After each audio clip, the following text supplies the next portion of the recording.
Mən bu sabiq nazirlərlə bağlı bəzi şeylər də, bu özümün təxmini bildiyim şeylər də var. Dostlar, həm də o cinayət işi düzdür, əlimdədir. Mənim artıq gətirmişəm o cinayət işini özümə, keçirmişəm əlimə onu. Bunu tam oxuya bilməmişəm. Yəni vaxtım yoxdur. Həqiqətən də çox çətin çəkirəm. Vaxt baxımından çox əziyyət çəkirəm. Oxuya bilməmişəm. Amma təxmini oradan bildiyim bəzi şeylər var. Amerika Birləşmiş Ştatları Ədliyyə Nazirliyi Kanadanın Bombardier şirkəti ilə bağlı Azərbaycandakı korrupsiya araşdırmasını rəsmi şəkildə dayandırıb. Kanadanın Bombardier şirkəti ilə bağlı Azərbaycandakı korrupsiya araşdırmasının rəsmi şəkildə dayandırıb. Amerika Ədliyyə Nazirliyi, yəni Trump hökuməti bu cinayət işini dayandırdı. Bu araşdırmada Azərbaycanın sabiq nəqliyyat naziri Ziya Məmmədov və onun müavini Azərbaycan Dəmir Yolları GSC-nin keçmiş sədri Arif Əsgərovun adı hallanır. Sonra da deyirlər ki, bizimkiləri Biləcərdən orada tanımırlar. Bizimkiləri Kanadada da tanıyırlar, Amerikada da tanıyırlar. Nəinki nazirlərimizi, hətta müavinlərin belə, bizim Dəmir Yol İdarəsinin rəisin belə Amerika dövləti, Kanada dövləti tanıyır qardaş. Bəzən görürsən ki, mən özümüzünkilərə qarşı insafsızlıq edirəm. Deyirəm ki, Biləcərdən orada tanınmayanlar. Amma görürsün, Amerikanlar tanıyır bunları. Elə-belə tanımır özdə. Üstlərinə cinayətçi qaldırırlar. Kanada mediasının məlumatına görə Bombardier 2025-ci il aprelin 1-də ABŞ Ədliyyə Nazirliyindən bu barədə rəsmi bildiriş alıb. Şirkət həmin məktubun qəbul olunduğunu təsdiqləyib. Nazirlik açıqlamasında qeyd edib ki, Azərbaycan və İndoneziyada dəmir yolu layihələri üzrə müqavilələrlə bağlı toplanmış məlumatlar nəzərə alınmaqla istintaqın dayandırılması qərarı alınır. Niyə qardaş? Niyə? Yazır. ABŞ Ədliyyə Nazirliyi istintaqın dayandırılmasının səbəblərini şərh etməkdən imtina eləyib. Niyə? Ziya Məmmədovgillərlə Trump ailəsi arasında bir bağlılıq var. Trump hakimiyyətə gələndən sonra bu istintaq dayandırılır. Maraqlıdır, 2025-ci ilin fevralında, bunu Haqqın Az yazır, 2025-ci ilin fevralında Prezident Donald Trump ABŞ-ın xarici korrupsiyaya qarşı mübarizə qanununu, xaricdə korrupsiya əleyhinə qanunun tətbiqini dayandıran fərman imzalamışdı. Hələlik bu fərmanın Bombardier işi üzrə qərara təsiri olub-olmadığını rəsmi olaraq bəlli deyil. Bombardierə qarşı araşdırma ABŞ-da 2020-ci ildə, İndoneziyada isə 2021-ci ildə başlamışdı. Fikir verin ha, İndoneziya xətti üzrə istintaq davam etsə də Azərbaycanla bağlı xətt bağlanıb. Korrupsiya faktları var. Azərbaycan, İndoneziya. İkisi bir yerdə. Nədənsə istintaq İndoneziya ilə bağlı, onların şirkətləri ilə bağlı istintaq davam edir.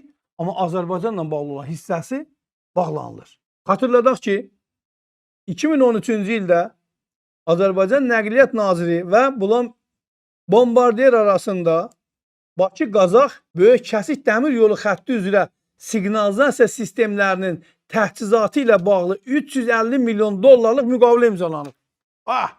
Diqqətinə qulaq asın dostlar. Əslində bu bizim hüquq mühafizə orqanlarına bir əsas verir ki, cinayətçi qaldırsınlar. Bu araşdırılsın.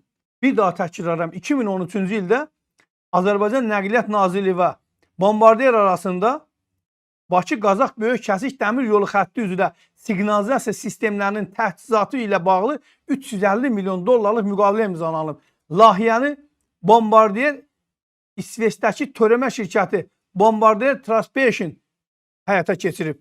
Araşdırmalar göstərir ki, bu məbləğin təxminən 100 milyon dolları offshore vasitəsilə Azərbaycan rəsmilərinə at-qat şəklində ötürülüb. Ay dədə var. Trump dəli olub bunun baxanda.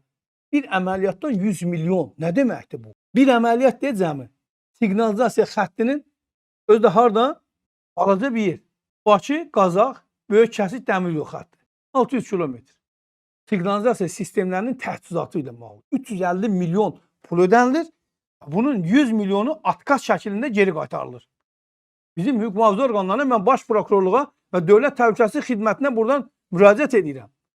Bu məsələni diqqətə götürün, nəzarətə götürün. Araşdırın bu məsələni. Baxaq görək, 350 milyon dəyəri olan bu layihə tam şəkildə həyata keçirilib yoxsa yox? Deyilən bu 100 milyon at-qat həqiqətənmi var yoxsa yox? Bəlkə elə bizim nazirlərə şər atırlar. Allah uzaq eləsin. Ləkələmək istəyirlər bizim nazirlərimizi. Amerikalılar, nə bilim, Kanadalılar, kimlər. Amma araşdırsaq görəcəyik. Və biz də nə edəcəyik? Bir bəyanat verəcəyik. Deyəcəyik ki, siz yalancısınız, böhtansız, şərbatsız, sizi beynəlxalq məhkəməyə verəcəyik. Siz ya Məmmədov və Arif müəllim kimi təmiz bir insan ləkəliyirsiniz. Və yaxud da biləndən sonra çıxıb Amerikanlara deyəcək ki, adam kişi ola, 100 milyon söhbətini edirsiniz siz. İstintaq sənədlərində qeyd olunur ki, bu rüşvət sxemində Trans Signal Rabitə adlı yerli şirkət və Multiserv Avres LTD adlı offshore vasitəsilə istifadə olunub. Trans Signal Rabitə bu şirkət vasitəsilə atqat gəlibdir. Bu qurumun əsası Rusiya dəmir yollarının sabiq rəhbəri Vladimir Yakunin tərəfindən qoyulmuşdu. Multiserv həmçinin Bombardiyerin Rusiya, Monqolistan, Qazaxıstan və Türkmənistandakı layihələrində də şübhəli maliyyə əməliyyatlarında iştirak edibdir. Bombardiyer bu tenderi qazanan Trans Signal Rabitəyə texniki avadanlıq E-Blok 950 sistemləri satıb. Sənədlərə əsasən bu avadanlıqlar reallıqda olduğundan 5,5 dəfə baha qiymətə Azərbaycana təqdim olunub. 5,5 dəfə. Vay. Bizim anamızı ağladıqları. Valla bunlar dövlət büdcəsini, əgər bunlar həqiqətdirsə, dövlət büdcəsini mələdirlər bunlar. Bir şey kəsəsən yeyəsən, bir didəsən yeyəsən. Bunlar parçalı ilə, baba didə də yeyiblər. 5,5 dəfə nə deməkdir, qardaş? Yəni 1 manatlıq şeyə 5 manata satıblar bizə, 5 manat 50 qəpiyə. Yəni 350 milyon ki var ha. Elə çıxır ki, bu 60-70 milyon bunun cəmi cümlətəni maya dəyəri olubdur. Bölüblər. 100 milyonu bizimkilər, 100 milyonun obrisilər, üstəgəl bu arada olan şirkətlər öz paylarını götürüblər və cəmi cümlətəni bu layihəyə xərclənib 60-70 milyon. Bizim hüquq mühafizə orqanları isə buna göz yumur. Pul köçürmələri isə heç bir fiziki ünvanı və fəaliyyəti olmayan köçürülən pul heç bir fiziki və ünvanı olmayan, fiziki və fəaliyyəti olmayan Londonda qeydiyyatdan keçmiş offshore şirkət vasitəsilə həyata keçirilib. Bombardiyer rəhbərlərinə qarşı cinayət işi İsveçdə bəraət, Kanadada araşdırma davam edir. Çünki niyə? O işi eləyən İsveç şirkətidir. İsveç həmin Bombardiyer şirkətinə bəraət veribdir. Amma bizim Azərbaycanın Nəqliyyat Naziri, eləcə də Dəmir Yolu İdarəsinin rəisinin adı bu məsələdə hallanırsa, təbii ki, bizim də istintaq qrupumuz yaradılmalıydı. Dərhal Ziya Məmmədov və Arif Əsgərov çağırılmalıydı, araşdırma aparılmalıydı, ictimaiyyətə məlumat verilməliydi. Deyilməlidir ki, ay ictimaiyyət, sizi çaşdırır Amerika və yaxud da Kanada olsun və yaxud da İsveç olsun. Amma bizim istintaq orqanları bu məsələni görməzdən gəliblər.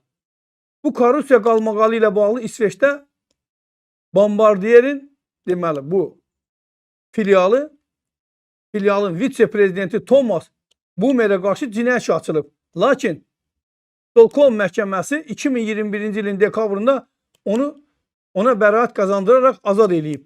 Məhkəmə müdafiənin Bumerin sövdələşmənin korrupsiya komponentlərindən xəbərsiz olduğunu sübuta yetirdiyini bildirib. Fikir verin ha. Fikir verin ne burada? Niye işi bağlayıblar? Deyir ki, məhkəmə müdafiənin Bumerin, yəni həmin şirkətin sövdələşməsi, rəhbərinin sövdələşmənin korrupsiya komponentlərindən xəbərsiz olduğunu sübuta yetirdiyi bildirilib. Eyni zamanda Kanada mediası bildirir ki, Dünya Bankı tərəfindən 2017-ci ildə başlanan araşdırma hələ də davam edir. Niyə davam edir? Bu Dünya Bankında biz pis örgətliyik, onlar da örgətliyik bu şeylərə. Nətər deyir? Şaban bir qəşək kinosu var, deyir, Bulqarayı, o belə oynayır, deyir, Bulqarayı al parayı. Bulqarayı al parayı. Tapdın mı? Para var, xoş getdi. Kanadanın hüquq mühafizə orqanları isə Bombardier'in İndoneziya avia şirkəti Garuda Airlines ilə bağladığı təyyarə satış müqaviləsini araşdırmaqda davam edir. Belə görünür ki, ABŞ və İsveçdə aparılan istintaqlara, çoxsaylı sübutlara və ifşa edici araşdırmalara baxmayaraq Azərbaycanın sabiq yüksək vəzifəli məmurları Ziya Məmmədov və Arif Əsgərov bu proseslərdən tam cəzasız çıxırlar. Hazırda nə Azərbaycanda, nə də beynəlxalq instansiyalarda onların bu korrupsiya qalmaqalına görə məsuliyyətə cəlb olunması gündəmdə deyil. Mən buradan həm də bizim hüquq mühafizə orqanlarının diqqətinə aldığım bir xəbəri çatdırıram. Arif Əsgərovun oğlu bir müddət öncə Rusiya ilə ticarət eləyərkən təxminən 20 milyondan yuxarı dollar pul batırır. Yəni atırlar Arif Əsgərovun oğluna. 20 milyondan yuxarı. Bizim hüquq mühafizə orqanları əvvəla bunu araşdırmalıydı ki, bir dəmir yol idarəsinin rəhbərinin oğlu 20 milyon dollar hardan alıb? Hardan alıb bu pulu? Hansı ticarət növü ilə məşğul olub ki, onu Moskvada, Rusiyada aldadıb əlindən pulunu alıblar. Alıblar mı? Alıblar.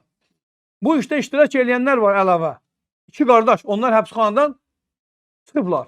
Onlar da Arif Əsgərovun baldız uşaqlarıdır. Hərəsi 10 il həbsxanaya düşmüşdülər. Hər halda araşdırmağa kifayət qədər ciddi materiallar var. Amma sənin könlün olsun.